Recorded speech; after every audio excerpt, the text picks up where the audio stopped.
Welcome to Talking Quarters. I'm Nick Kukas, my partner Jennifer Morrison. Jennifer, the weather has changed. Yes, at about, I don't know, right about the time of the big race at Woodbine yesterday when you went outside. It was still windy, but the temperature had dropped like 10 degrees. Unbelievable. Ooh. It's going down to like 3 degrees tonight. I heard up north there was some snow on the ground, I think up in Halliburton.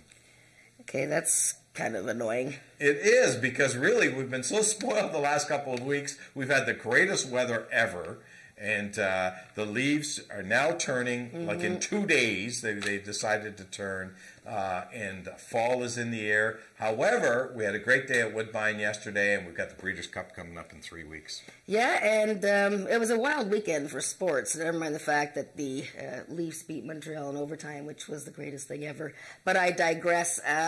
Ajax quarter horses were not, I can't even think of the word now. They ran very well Saturday night at Prairie Meadows. Fastman Vic was a very nice fifth in the Bank of America Challenge for $350,000 almost.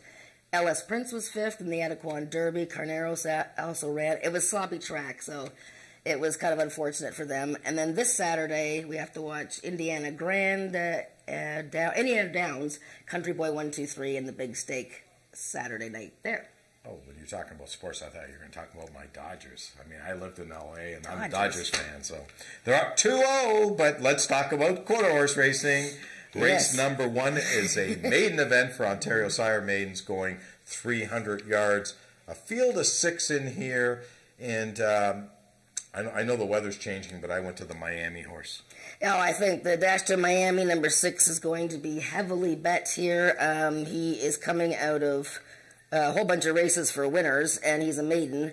He had a wonderful finish in his last race, which came off a little layoff, so all set to go here. Dash to Miami for Darcy Peltier and Brian Bell. Yeah, no problem. Let's move on to race number 2. Unfortunately, race number 2 is a 3-horse field, so if you like kind of match racing with +1, you've got it here in race number 2. The 1 and the 3 is scratched, where we've got the 2, 4, and 5 going in here. It's really, really funny. I did my selections, and I picked 5, 2, 4. And they're the 3 horses, and so did you. And they're the 3 horses that are still running. So the 2 horses that were scratched, we didn't even pick in the top 3. So I don't know, something's funny about that. But who do you like in here? You like Arctic Fame as well. Look, it might be a 3-horse race, but this is one heck of a 3-horse race. If you remember, back on September 11th, there was 3 horses in a race, and one of them broke slowly, and the other 2 left were Rockin' Miss Kitty and Channel Islands Flyer, and those 2 ran the entire way down 350 yards, head and head. And now those 2 are going to be joined by Arctic Fame, who's coming off a win only a week ago, 110 yards. Actually, he was second, but placed first. We won't say any more about that race. But anyways, I think the 3 of these, now Rockin' Miss Kitty's very fast. Channel Islands Flyer might have to catch up to these 2. I think this is going to be a heck of a race. It's going to be a heck and of for a race. Is it pick 3? Yeah, it should be a pick 3. It's not listed on the program, but I'm sure it's a pick 3. Anyways, you probably have to use them all, or pick 1. I'm keying Arctic Fame. You're keying Arctic Fame, okay. All right. Race number 3, speed index race, because I'm stubborn. Speed index race for 3-year-olds and up, average speed index of 90 and under. We have a field of 5. We do have 1 scratch in here. Our Painted Pistol, the 3-horse, has been scratched. I think it's all good in here. I like It's All Good. I love the way he finished last time, but, you know, the hot horse right now is Ms. Dash and Corona, Bob Broadstock. I mean, she won from the rail 2 starts ago when Scott Sturr was in town, and then Brian Bell, and she came from, like, nowhere last time and just blew by them. I mean, she just looked so powerful that day. I don't know. I think she's going to be tough to beat again. I don't normally pick horses that keep winning and winning. Eventually they lose, but she's really hot right now, so I had to go with the 6. No, and that's my second choice, and you're absolutely right. She's been just a model of consistency, and that's what you want to see in a racehorse. 6 out of 8 in the money this year and banked almost $17,000. The reason why I went with the 2 horses, very simple. The horse is undefeated going 300 yards. 3 for 3. Yeah. And you know, that's something that I think, whether it's quarter horse racing, thoroughbred racing, it's so important when a horse loves a distance. It's really, really a sign, and that's why I went with a 2. But I think it's a 2-horse race. Yeah, I think 2 and 6, and maybe the one horse could be in there for the triactor, but looks good. Race number 4, the start of our pick 4, is an optional claiming event, $5,000 the claiming price. We do have one horse in for the tag, the one horse grabbing awards. If you're not in for the tag, then you haven't won a race in 2017. It's surprising that the one horse grabbing awards who's in for the tag is eligible for the condition and didn't have to run for the tag, but is running for the tag because he hasn't won a race in 2017. But anyways, I don't like the one horse. I just wanted to talk about him. I like the 5. Yeah, I like Angel's Baby TNT. Certainly overdue, I think, to win. And she's had a little bit of bad luck. You know, she's been chasing Ms. Dash and Corona in her last 2 races. Now, I'm going to show... hold it, guys. Whoa. I'm going to show a race from Cruising the Arctic, who I think has got a good chance in here. In this race, October 2nd, the 6th race, he's number 7. Cruising the Arctic, big, chunky 8-year-old guy, okay? Let's watch him. Oof, bobbling start there. Just, the ground broke from underneath him, and when you see the pan shot, you'll see how much ground, like how much he actually lost, okay? Here's the 7-horse bobble. Right. And 2-1 in this race, you know. He's been running against some, he hasn't won a race in a long time, but, you know, I love the way he finished here. Watch him. He is such a big, chunky horse, too. he's really interesting looking. Almost looks like a, I don't know. But anyways, look at him run there, though. He really is trying. I love the way he's coming into this race. You know, I realize he hasn't won a race in a couple years, but that is a price horse, I think. Cruising the Arctic. I wouldn't leave him out of the exactors, okay? No, that's a great point, and I think that video tells it all. I think you're right. I'm not going to leave this horse out of my pick 4 right now, and I was originally going to, so I was only going to go 3 deep. I'm going to go 4 deep now. Okay. Race number 5, an allowance event for 3-year-olds and up, which have not won 3 races lifetime. 350 yards in here, and this is a tough race. Yeah, I think it's a tough race. I mean, there's some really good horses in here, hot horses, Cool Dash and Babe, but I think Iconic Shift is, he really has found his groove now, and I'm not even worried about 2 starts ago. He won his maiden, like, under a complete guzzle hold when Julian Serrano was still here.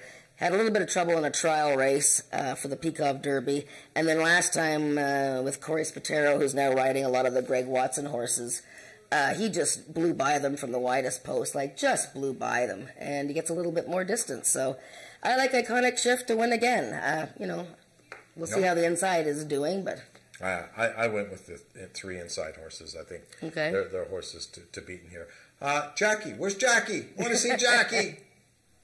Hi guys, I'm here with Carol McIntyre. How are you today? Great, thanks. All right, do you have a message for Nick or Jen? Nick, please don't pick our horses because you're the kiss of death. I just had to put it out there because she really wanted to say hi to Nick. Now, Carol, you know, you first started training horses this year. What's that been like for you? It's been great. We're having a great year, learning lots, and had a lot of good people helping us.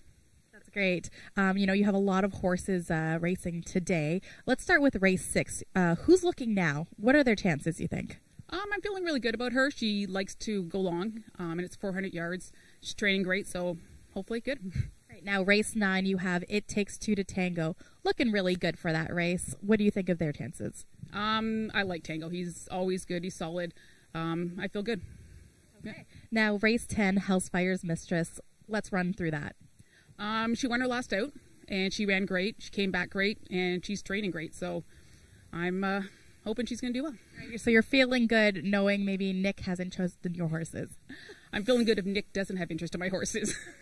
All right, thank you so much, Carol. And we will take it back to Nick and Jen after the commercial.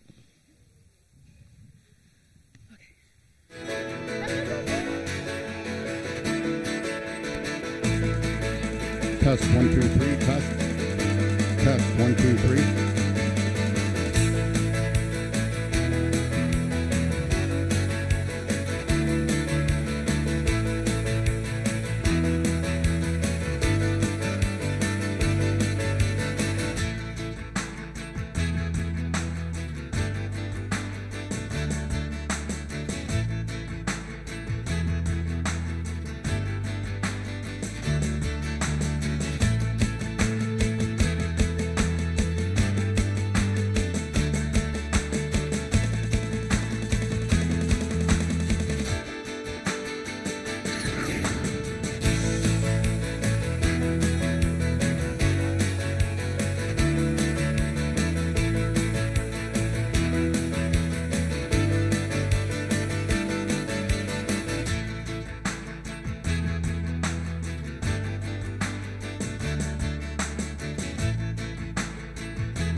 Well, I've got some great news for Carol McIntyre. I didn't pick your horses, so you can't blame me if you don't win. There you go. And you know what? I hope you do win, and I'm wrong, and we're all happy. Race number 6 is an allowance race, Ontario Sire 3-year-olds and up, which have never won 2 races, and I thought those horses were going to be awfully tough. Let's see if we think alike. We don't. Okay. 400 yards now. This is interesting because I don't think anybody in this race has won going 400 yards. Most of them haven't even raced the distance. I'm going to take a bit of a flyer here with number 6. Oh, yeah, we did. We did think okay. Okay, sorry. Duncan Lake, yes. Yeah. Tony Phillips is riding, which is kind of interesting because Brian Bell's been riding this filly, but she closed really fast last time and didn't have a good start. Look, she was very impressive winning her debut. Now, I don't know if she beat much that day winning her debut race, but I think she's better than her second race showed. I like the way she closed last time. I like Mad About Speed, the 2-horse. He's only raced 5 times this year. I think he's coming up to a good race, so I'm looking at... oh, no, you know what? I have 7 written down my pick, so they're going to show 7, but I did actually mean to pick the 6. Okay. Well, the other thing you've pointed out is the distance, 400 yards.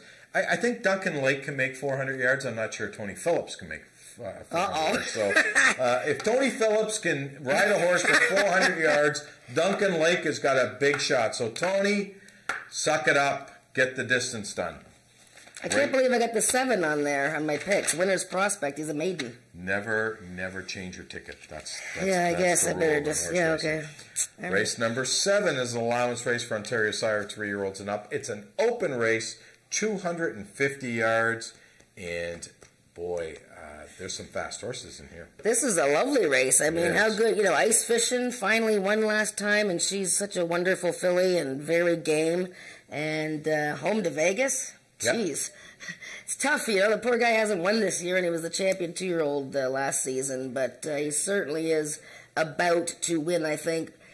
Having said that, I picked the 7-horse Pegasus, 1 under par, brilliantly fast, 250 yards. I think the gate's open, and he is gone.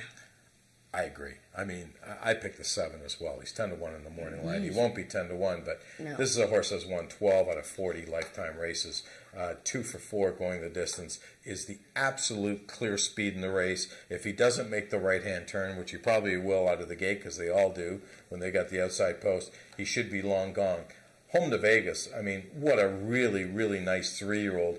My only question is the distance. He has one going 250 yards. I mean, you'll see that. You'll see that he's 1 for 1. But that's when he was a 2-year-old. He was first time out, and now he's kind of like a better horse. I mean, he's the best horse in the race, but I'm not sure he's the best horse going 250 yards. And Ice Fishing is my 3rd choice again. Another nice horse, which will be real tough in here. 7th race is a great betting. Oh, that Ice Fishing race, too. Albert came out of that race to run such a big race against Country Boy, so... could be a possible, real key race there, that Ice Fishing Home to Vegas race. Yeah, and, Ice Fishing ran twice against One Cool Wave, who won both those races, and One Cool Wave, as we all know, won last week, but unfortunately was taken down. Race number 8 is a claiming event, $3,000 the claiming price. These are for non-earners of $7,500 in 2017. Coal Miner is scratched, who was my pick in this race. So we're down to a field of 6. So I'm going to have to go with Perfect Storm. Yeah, so if you notice, Coal Miner actually wasn't, I don't believe he was eligible for the race. Because he's won too much, just won a little bit too much money this year. Well, he was in for the tag. No, but it's not an optional. Oh, it's not optional. Oh, very good point. There you go. So it's $3,000, and you have to be a non-owner. Correct. $7,500. That's why he was scratched. Good, very good job, John. Well, I had help with that one, but anyways, Thank Perfect God you got Storm. the brains. Wait a minute, does that? Never mind. And the beauty. Good save. Brains and beauty. Good save. B&B. I'm taking Perfect Storm, the big giant guy by the quarter horse, he was by a thoroughbred sire. I love Perfect Storm in this race. Well, it's hard to love him because he's 0 for 8, but I think he's really getting a class break, obviously. Zox to be you, home ice. Eyes a Wild Boy. Oh, you picked the same horse as me. Yeah. Geez, here I am thinking that I'm actually going out on a bit of a limb here, but I guess not. I mean, yeah, I guess C looks pretty good in this spot. So, okay. Race number 9 is an allowance race, Ontario Sire 3-year-olds and up, which have never won 3, going 330 yards, and we both... Race number 9, no, that's race number 8. Race number 9, gentlemen upstairs. Don't confuse me. Race number 9, you got to get up to speed, boys. Okay, because I like Ice and Snow in race number 9. That's the 7 horse. Yeah, I think the 3 logical horses in here are 2, 7, and 8. And Yep. Carol McIntyre's It Takes 2 to Tango has got a big chance. Ice and Snow had a really tough trip last time. You know, I sort of thought that, you know, he's so consistent and so hard trying. I sort of thought he might be going over the top of his form a little bit after those really hard races, but he really tried hard to overcome a bit of a mess last time. That was 2 weeks ago. But I'm leaning towards Audrey. Audrey is the name of the number 2 horse, Night Fishin'. 2 wins in a row, and why not? Why can't she win again? Well, this filly has run 4 superb races. I mean, even the first one, checked. Yes. Placed 6, so it had a lot of trouble. Second time out, finished second, but stumbled at the break. And then has won 2 races, going away an easy winner. You don't see that too often in thoroughbred and quarter horse racing, that they're easy winners or they're one going away. And will be really tough to beat in here. I just took a shot with Ice and Snow because this horse is a very consistent type of horse. Maybe a touch wind shy. I'm a big fan of Craig Spada. Loved his father. His father was a class gentleman who unfortunately passed away earlier this year, and Craig's carrying on the family tradition. So I get a bit of a soft spot for Craig and Ice and Snow, but I see 7-2-8 in race number 9. Race number 10 coming up. We do have 11 races on tap, by the way, so don't leave after the 10th. The 10th race is the QROI Overnight Series, 350 yards of distance. These are Ontario-bred 2-year-olds. It's an open race. We do have a scratch in here. The 2-horse Royal Hattrick has been scratched, and that leaves us down to a field of 6. And I think, you know, most people will gravitate towards Too Much White, who unfortunately, after winning the Ontario Sires Futurity, was in the trial for the Alex Peekov and bolted hard to the inside and lost his rider. So he's in this allowance race now. I like number 6, Eleanor, and I'm going to show you her last race. She was an impressive debut winner. She had a terrible, terrible trip of the Ontario Sires Futurity. She's number 9 here. Let's watch Eleanor, and it's going to look a lot better. A little bit of a splayed start there, like a little bit of a bobble, and you'll see it on the pan eventually. Oh, that's this. You see, Too Much White lost his rider there. The 2-horse bolts. He leaps inside there. Anyways, Eleanor's on the outside, the number 9 horse, and I like the way she finished here. And these guys can let it run. You know, she just started a little bit late, but look at Island Vodka wins this trial. So Eleanor doesn't qualify, but Island Vodka came back with a very nice race in the Alex Peekov Futurity, the final. So I look at the way Eleanor finishes here. I think she's doing it willingly. You know, she shortens up, but, you know, it's an easier group. So I really like Eleanor today. First time Lasix as well, for whatever that means. Yeah, I know. But I like, Yeah, I went with Too Much White, but only because the horse has won a stakes race and now finds itself in the open. The other horse you might want to look a bit of a price is the 4-horse, Chilea Pepper. Ed Walton riding for Bob Broadstock. The horse dueled last time, prevailed, was 1-2 that day, so took a ton of money, and the horse came through. Highly regarded filly. Race number 11 of the final on today's card of racing is a field of 8 in here, and looks like there's a horse that's a standout. Yeah, okay. Well, yeah, maybe I just sort of missed the boat on this one, I think. I like the 2-horse, Lethal PYC. That's not the standout. Lethal PYC, look at the money that horse took in June and July in 2 starts. Oh, and look at the horse that he was chasing. Had to be Ivory. His last race, which was the John Deere, Kind of a key race there. Had to be Ivory, came back to win. Carneros came back to win. Silky Senator is a good horse, came back to win. He had a terrible start. He's had a bit of a freshening. He's got a fast workout. That's my horse, but I know who you guys like. Hard to stop a train. Yeah. I mean, that line is just a huge line. I mean, it's an 88 speed index. It's going 250 yards. It had a driving finish that day. We do have a rider change. I'm not sure why we have a rider change. I mean, I don't think Neil did anything wrong with this horse last time, but he is on the 6 horse, so I'm not sure if Neil had to ride the 6 or not, but I'll tell you, Eddie Walton, I think something may have fell into his lap because this horse might be a nice horse. I mean, he's by Freight Train B, and he's hard to stop a train. I missed the boat on this one. AJ Chicken 15, who won that race, ran really well in a trial for the Alex Peikoff, came back to run well in the actual race. Fast Prize Gal, the 3rd place finisher, has since won, so yeah, I should have put the 5 in there. Whoops, look at that. Fast Prize Gal, I mean, just beat Mr. Eagle 6's last time. That's He's right. got the outside post, who looks like a horse that could pick up a check in this race. As a matter of fact, I think he's the ticket horse in here. I mean, I'm not going to disregard the 2 because the 2 has run in 2 key races. There's no question. No one's beaten had to be Ivory. Nobody.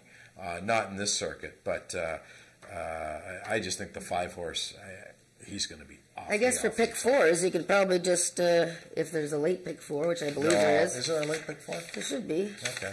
Yep. Yeah, there is. Race there you 8 go. through 11. There we go. There you go. Good job, guys. So, yeah, I'd be throwing those horses in. There are 11 minutes to post. We're going to take it up to Frank Ferrari for the changes on today's card of racing. I know Frank is a little sick after yesterday. He probably didn't sleep all night, but you know what, Frank? That's the way the cookie crumbles. We'll see you after.